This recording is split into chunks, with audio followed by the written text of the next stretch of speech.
दो निवेदन करना चाहूँगा माननीय उच्च शिक्षा मंत्री जी और भाई धीरेन्द्र पाल जी से कि ये कल्पना मुख्य अतिथि के द्वारा हमको मिली कि ये शिक्षा का एक महाकुंभ है।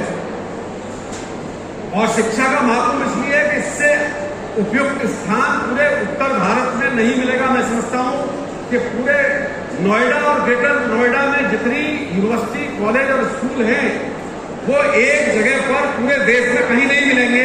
तो शिक्षा का महाकुंभ अगर कहीं हो सकता है तो यही हो सकता है। मेरा निवेदन ये है कि ये बहुत अच्छा होगा कि यदि ये महाकुंभ हर वर्ष मई के महीने में आयोजित किया जाए, क्योंकि अप्रैल मई के महीने में लाखों पेरेंट्स और लाखों विद्यार्थी अपने भविष्य के बारे में फैसला लेते हैं।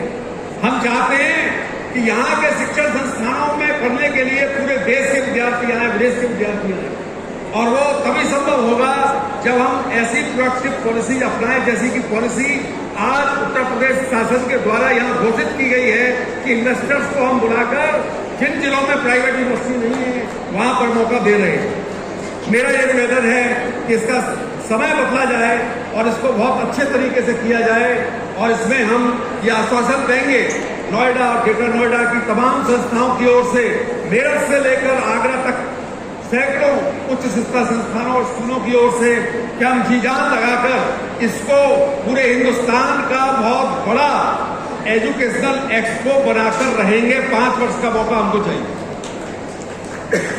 दूसरी बात मैं ये कहना चाहता हूं कि भारत की अर्थव्यवस्था की कल्पना और भारत को विकसित देश बनाने की कल्पना देश के प्रधानमंत्री ने की है कि 2047 तक भारत विकसित देश बने।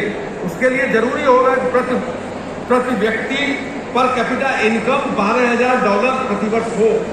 $12,000 का मतलब है कि ये करीब 10 लाख रुपए साल जब प्रति व्यक्ति आय होगी तब विकसित देश बन पाएंगे।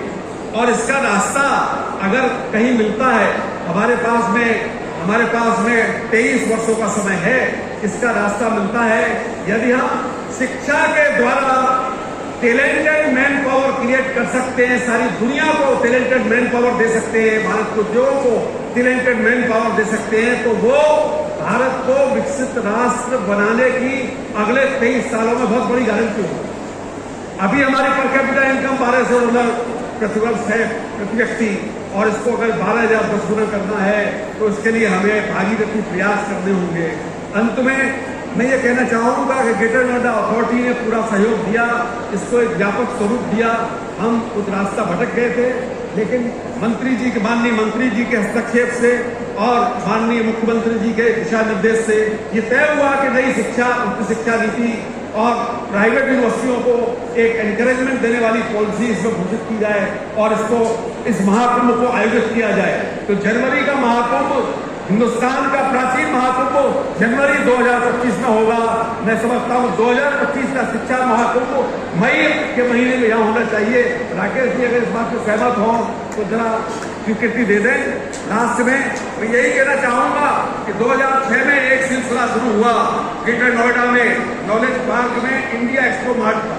एक तरफ विश्वविद्यालय और कॉलेज थे, दूसरी तरफ एक्सपो मार्ट था।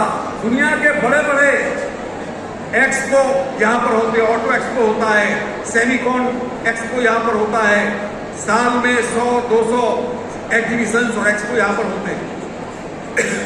और ये भागीरथी प्रयास किसका है? राकेश कुमार जी का, जो हैंडीक्राफ्ट इंडस्ट्री से जुड़े हुए थे और उन्होंने कल्पना की कि लोगों का सहयोग लेकर यहाँ 50 एकड़ में यहाँ पर एक्सपो मार्ट बनाया जाए। ये एक्सपो मार्ट बन गया। अब हम समझते हैं कि इस एक्सपो मार्ट के कंधे पर बैठकर उच्च शिक्षा और शिक्षा पूरे हिंदुस्तान में यहाँ पर फलेगी फूलेगी।